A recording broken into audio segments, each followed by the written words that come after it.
Hi there, please like and subscribe. Beg you. Tap settings, general,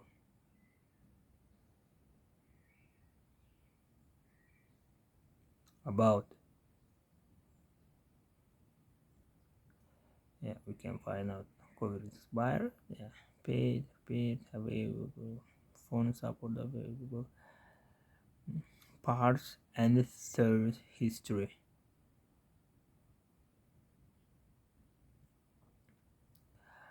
Parts and the service history is collected by Apple and shows information status and the repair details for this iPhone. You can learn more. Service history camera, for example. Part camera started January repaired October 10, 2024. Now, now 2025, and the Face ID is not working here. There is an issue with your iPhone's ability to use Face ID. You can learn more about the resistance and the privacy.